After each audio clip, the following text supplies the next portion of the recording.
देखिए, आज के टॉपिक में हम लोग देखेंगे ह्यूमन ईयर्स के रिगार्डिंग कुछ नॉलेज वगैरह फैक्टर्स वगैरह मिलेगा यहाँ से। जैसे ह्यूमन ईयर,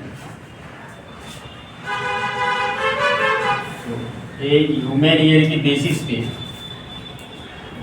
इसको 3 पार्ट्स में डिवाइड किया जाता है। ह्यूमन ईयर्स को 3 पार्ट्स में डिवाइड करते हैं हम लोग। फर्स्ट पार्ट इसको आउटर ईयर कहते हैं, आउटर ईयर। नेक्स्ट है middle ear, middle ear, and the last one is inner ear.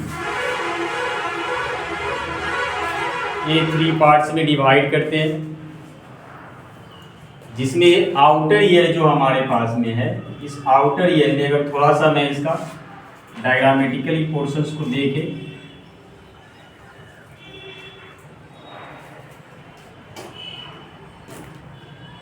यहाँ पे एक मेम्ब्रेन हमारे पास में रहेगा जिसको टिम्पैनिक मेम्ब्रेन कहते हैं। इस मेम्ब्रेन को टिम्पैनिक मेम्ब्रेन कहा जाता है,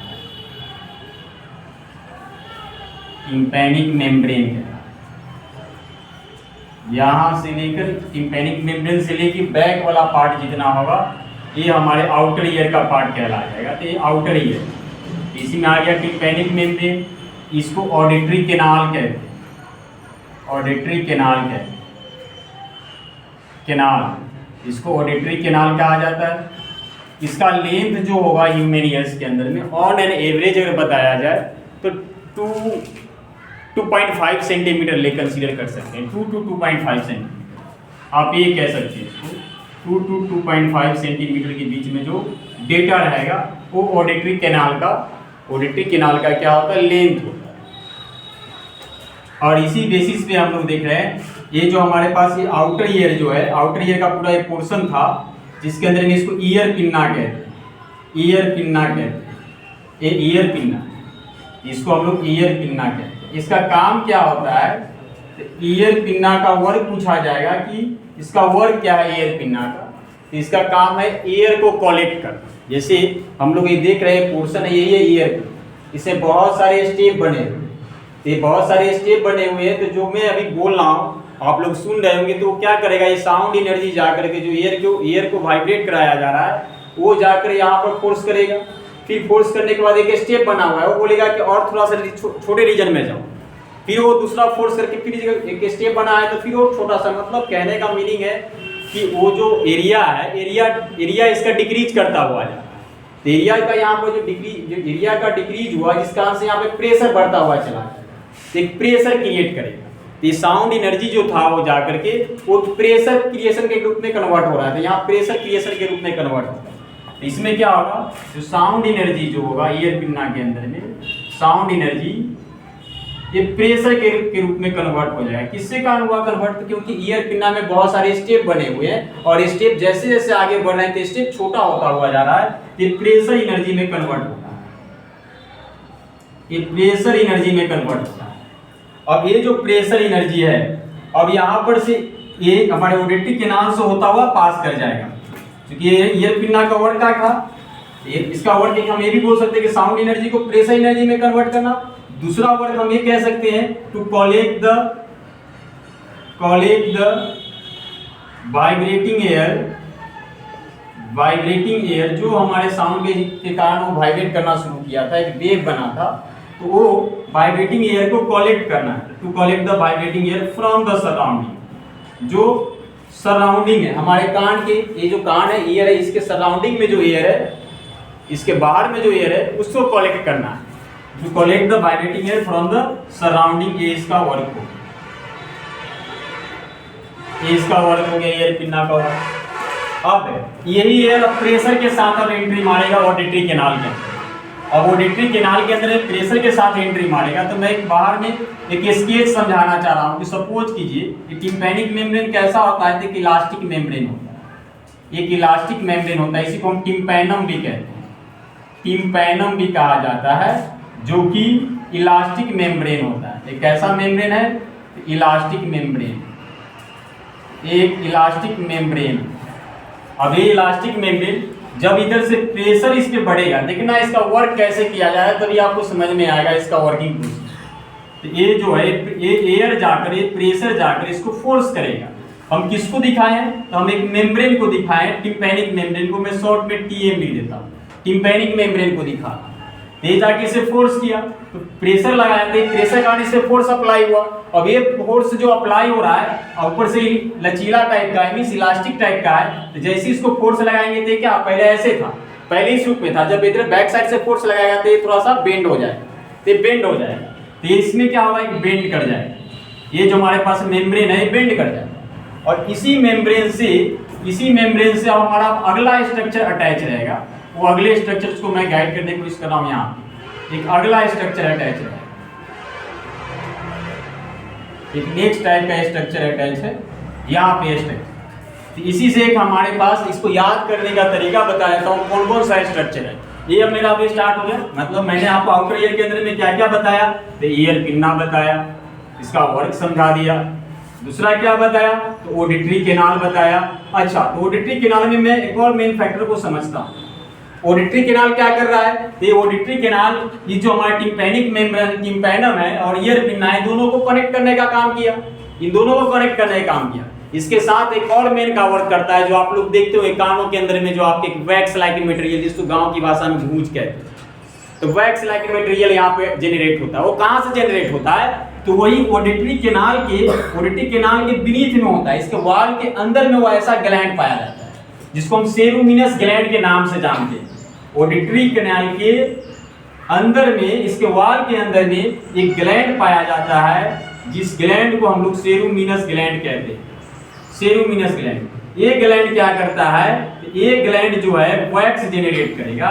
वैक्स मतलब एक टाइप मोम टाइप का मटेरियल को जनरेट करेगा। अब वो क्या करेगा, और बाहर आ जाएगा। तो इससे बेनिफिट क्या होगा कि जो साउंड जा रहा है, आपके सराउंडिंग से जो हवा एंटर कर रहा है, इसके अंदर में एयर फील्ड अप होता है। ऑडिटरी कैनाल के अंदर में एयर भरा हुआ रहता है, तो हमारे बाहर में तो किस प्रेशर पे हमारा एयर एटमॉस्फेयर के अंदर में, एटमॉस्फेरिक प्रेशर पे।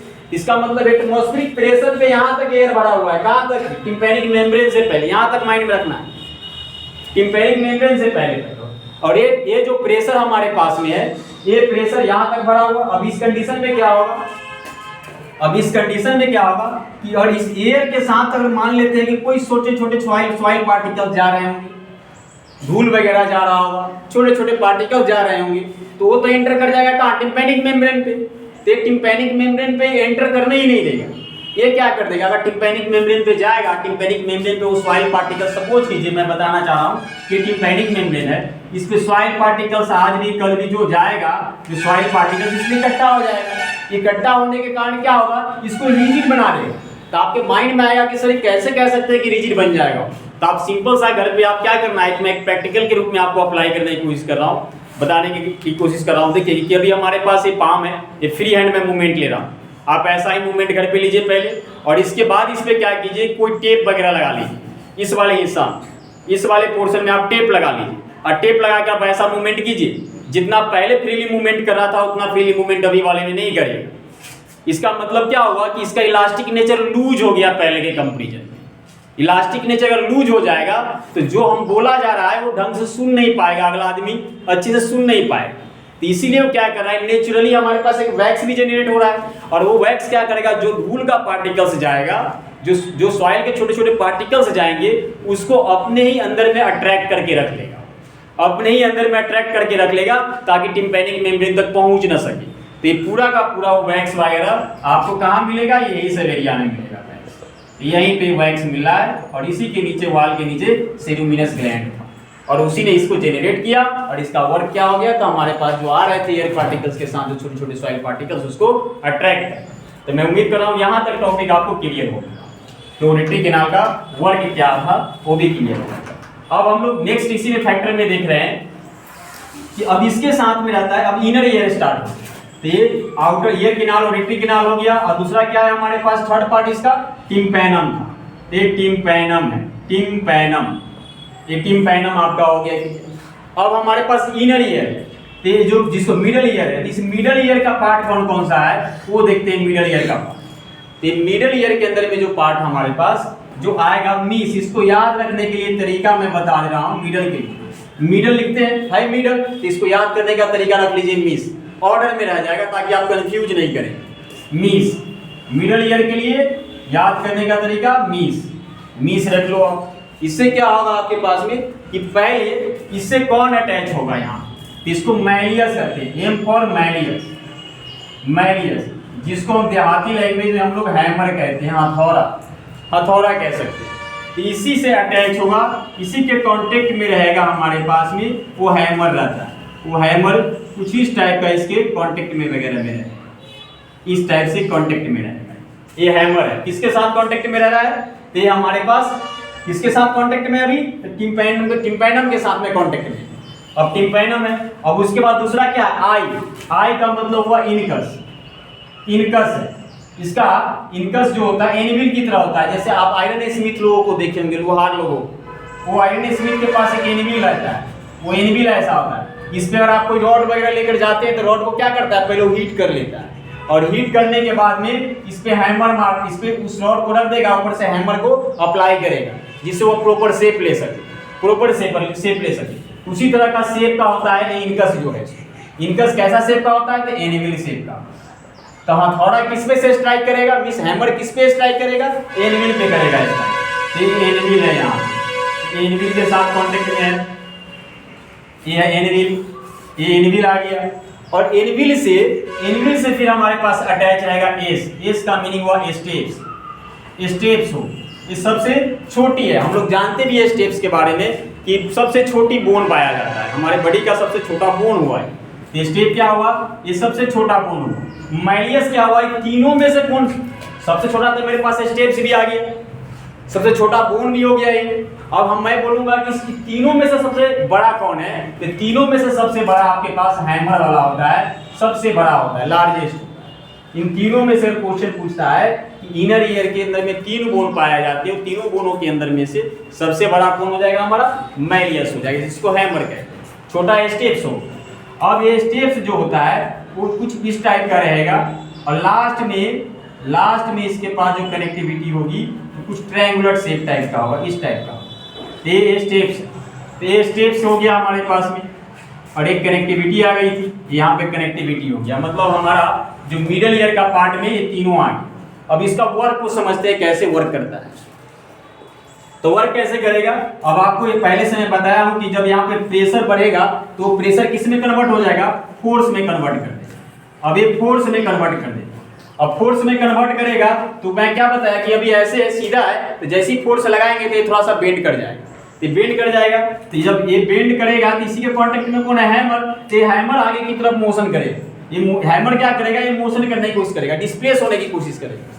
तो ये हैमर जब डिस्प्लेस होगा, मतलब वही जो साउंड वाला जो मेरा एनर्जी गया था वो क्या करेगा, अब जाके इंपैक्ट लगाएगा किस पे, तो इनकस पे लगाएगा, ये इनकस है, ये हमारे पास हैमर यानी मैलियस। तो ये जाके इनकस पे इंपैक्ट लगाएगा। अब इनकस पे इंपैक्ट लगेगा तो इनकस फर्दर किसको पास ऑन करेगा, तो स्टाइल अप को करेगा, मतलब स्टेप्स को कर रहा है। अब ये स्टेप्स, अब जब स्टेप्स को सप्लाई हुआ तो यहाँ से लेके यहाँ तक क्वेश्चन अराइज होता है, तो आखिर वर्क क्या है इसका वर्क ऐसा वर्क क्यों कर रहा है। तो ये हमारा जो साउंड एनर्जी था, उस साउंड एनर्जी के एम्पलीट्यूड को बढ़ाने का काम कर रहा है।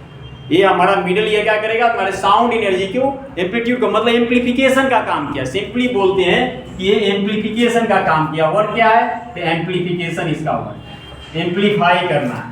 तो एम्पलीफिकेशन का वर्क किया है, एम्पलीफिकेशन का वर्क किया है। ये किसका वर्क किया है, तो एम्पलीफिकेशन, मतलब हमारा जो साउंड का जो एम्पलीट्यूड है। अब आपके माइंड में आएगा सर एम्पलीट्यूड क्या है, तो एम्पलीट्यूड मान लो कि कोई वेव है, वो वेव का ये मीन लाइन है और कोई पार्टिकल्स इस रूप में वाइब्रेट कर रहा है, इसका वेव फॉर्म है, उस पार्टिकल्स का वेव फॉर्म। तो उस सिचुएशन में इस मीन लाइन से मैक्सिमम जो डिस्प्लेसमेंट होगा किसी भी पार्टिकल का, मीन लाइन से, मतलब मीन लाइन से मैक्सिमम जो डिस्प्लेसमेंट होगा वही एम्पलीट्यूड होगा।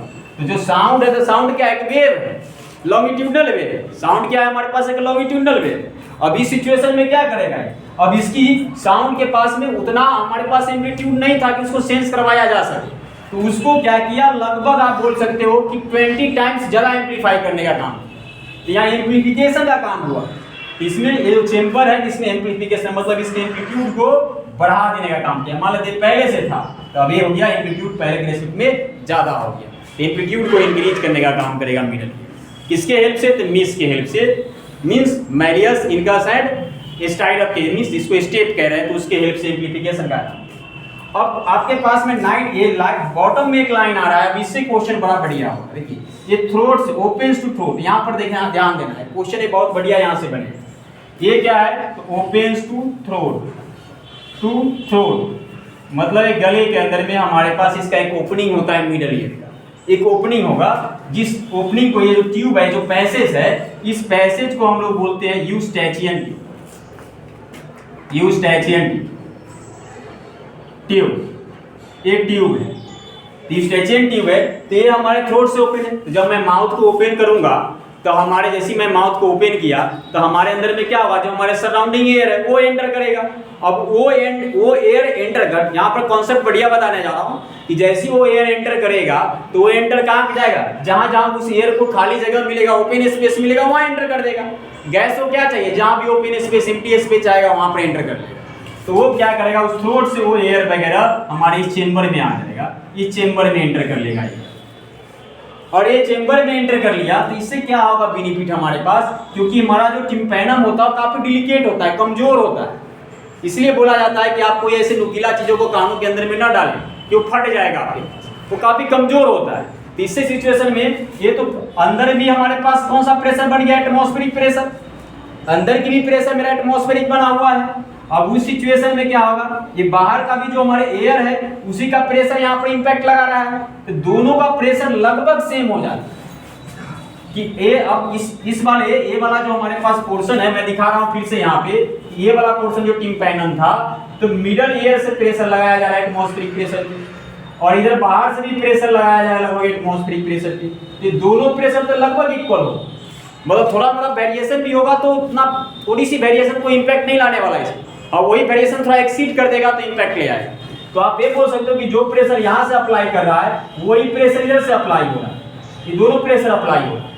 अब दोनों लगभग इक्वल प्रेशर है तो इक्वल प्रेशर के कारण क्या होगा? ये टिम्पैनम फट पाएगा? वो टीयर अप होगा? नहीं होगा। इस कंडीशन में यही कारण होता है कि हमारा टिम्पैनम जो होता है वो बच जाता है। अगर ऐसा होता, अगर ये हमारे पास स्ट्रेचियन ट्यूब नहीं होता तब क्या सिचुएशन जनरेट होता? तब सिचुएशन यही जनरेट होता कि यहाँ पर एक ट्यूब नहीं होता। क्वेश्चन अगर अराइज होता है कि अगर स्ट्रेचियन ट्यूब नहीं होता उस कंडीशन में क्या प्रॉब्लम क्रिएशन होता? तो उस सिचुएशन में हमारे पास प्रॉब्लम होता क्या चीज कि यहाँ वैक्यूम बन जाता, यहाँ एटमॉस्फेरिक प्रेशर है तो प्रेशर यहाँ ज्यादा, यहाँ प्रेशर कम, ये टिम्पैनम फट जाता। अब आप सुन ही नहीं पाते, आगे का वर्क ही नहीं होगा क्योंकि वो टिम्पैनम नहीं किसको देता है? मिडल ईयर को अपना इंपैक्ट देता है। मिडल ईयर ना उसको एम्पलीफाई कर पाता और जब मिडल ईयर एम्पलीफाई नहीं कर पाएगा तो आगे जाएगा कैसे साउंडिंग में? तो ये मेरा वर्क था। अब आगे हम लोग इसी को नेक्स्ट वाले पार्ट को हम लोग अब देख रहे हैं। तो मैं उम्मीद कर रहा हूँ कि क्यों नहीं टिम्पैनम मेरा फट पा रहा है यहाँ से, इसका रीजन क्लियर हो गया। अब है नेक्स्ट है कि और सबसे छोटा बोर्ड के रूप में स्टेप्स हो। अब देखते हैं नेक्स्ट को। देखिए यहाँ पर इसमें हम लोग गाइड कर रहे हैं। ये अब हमारा स्टार्ट हो जाएगा इनर ईयर, सबसे लास्ट वाला। तो इनर ईयर को हम लोग अब स्टार्ट कर रहे हैं। तो इस इनर ईयर में क्या होना है? ये जो इनर ईयर, इस इनर ईयर के अंदर में ये हमारा एक सेमी सर्कुलर केनाल होगा, उसी के अंदर में कोक्लिया वगैरह होगा। तो आप बोल सकते हैं यहाँ से एक सेमी सर्कुलर केनाल टाइप का होगा जो स्पाइरल शेप ले चुका। मैं समझाने के लिए ऐसा बता, एक स्पाइरल शेप ले चुका है, एक स्पाइरल शेप मैं बता दे रहा हूँ ताकि ये स्पाइरल शेप ले सकते। अब इस स्पाइरल शेप यहाँ पर पहले से ले रखा है। अब इस कंडीशन में क्या होगा? इस स्पाइरल शेप के अंदर में इसको यहाँ पर कौन सा पार्ट है? तो यहाँ semi circular canal, semi circular canal मतलब एक पैसेज, जो भी एम्प्लीफिकेशन हुआ है वो इसी पैसेज से एंटर करे। तो सेमी सर्कुलर केनाल यहाँ तो एम्प्लीफाई मेरा हो चुका है। अब इस वाले पार्ट में इनर ईयर में क्या था? सेमी सर्कुलर केनाल जो है अब ये जाएगा स्पाइरल शेप वाले के पास में। तो ये स्पाइरल शेप वाले के पास में पहले से फ्लूइड लाइक मटेरियल रहेगा। यहाँ इस शरीर में फ्लूइड की तरह एक मटेरियल होता है। ये मटेरियल क्या करेगा कि जो भी इंफॉर्मेशन यहाँ से गया है वो पूरा का पूरा इंफॉर्मेशन इलेक्ट्रिकल सिग्नल में बदल जाएगा। अब उसको इलेक्ट्रिकल सिग्नल में बनाने का काम करेगा। तो यहाँ से इलेक्ट्रिकल सिग्नल में, जैसे आप लोग देखते हैं ना कि कंप्यूटर को कोई डेटा देते तो जीरो, कंप्यूटर कभी भी आप कुछ भी देते हो उसको किस में, बाइनरी कोड के रूप में कंसीडर करता है, वही उसका समझने की लैंग्वेज है। तो उसी तरह से क्या करेगा, जो हमारा बोला गया इंफॉर्मेशन है उस इंफॉर्मेशन को तो यहाँ एम्प्लीफाई कर दिया गया। अब उस इंफॉर्मेशन को, ये मटेरियल जो है फ्लूइड लाइक मटेरियल है, ये कोक्लिया के अंदर में क्या होगा, ये कोक्लिया के अंदर में उस इलेक्ट्रिकल सिग्नल में कन्वर्ट होगा। ये कोक्लिया में इलेक्ट्रिकल सिग्नल में कन्वर्ट होगा। अब ये इलेक्ट्रिकल सिग्नल जो बना है, अब इस सिग्नल को कहाँ ले जाएगा, ब्रेन के पास, तभी ब्रेन इंटरप्रेट करेगा। जैसे मान लेते हैं कि हमारे नीचे कोई आदमी है, उसने कोई आवाज लगाया, तो आवाज लगाया तो मैं कैसे समझूंगा कि वो किसका आवाज है, और मैं उसे जानता हूँ तो उस कंडीशन में हम लोग का माइंड, ब्रेन तुरंत सेंस कर लेता है, क्योंकि पहले से वो इन्फॉर्मेशन हमारे मेमोरी के अंदर में स्टोर होता है कि ये साउंड की क्वालिटी ऐसी उस आदमी का है, मान लो राम का या श्याम का, किसी थर्ड पर्सन का है, तो हम आइडेंटिफाई कर लेते हैं। तो आइडेंटिफाई कर लेंगे उसके हेल्प से। कैसे करेगा, इसके अंदर में ऑडिटरी नर्व है, सबसे नर्व वगैरह का अटैचमेंट, सबसे नर्व का अटैचमेंट होगा, और यही नर्व वगैरह आकर के, ये नर्व वगैरह ये स्प्रेड हुआ है। अब ये नर्व क्या करेगा, इस इलेक्ट्रिकल सिग्नल को सेंस करेगा, और सेंस करके इस सिग्नल को ब्रेन के पास ले जाएगा। कहाँ, तो टू ब्रेन, ब्रेन को लेके जाएगा। ये नर्व का नाम कौन सा था, तो ऑडिटरी नर्व, ऑडिटरी नर्व, ये ब्रेन के पास ले जाएगा। अब ब्रेन इसको क्या करेगा, अब ये ब्रेन इस इंफॉर्मेशन को कोड और डिकोड करेगा, इस इंफॉर्मेशन को कोड और डिकोड करेगा। कहने का मतलब उसको एक मीनिंगफुल इंफॉर्मेशन में कन्वर्ट करने का काम करेगा, जिससे ब्रेन पूरा आइडेंटिफाई कर लेगा कि कौन है, क्या बोला, किस टाइप की इंफॉर्मेशन देना चाह रहा है, तो पूरा का पूरा इंफॉर्मेशन यहाँ पे हमें मिल जाए। ये मैं उम्मीद कर रहा हूँ कि ह्यूमन ईयर का कॉन्सेप्ट वगैरह आपको क्लियर हो गया होगा।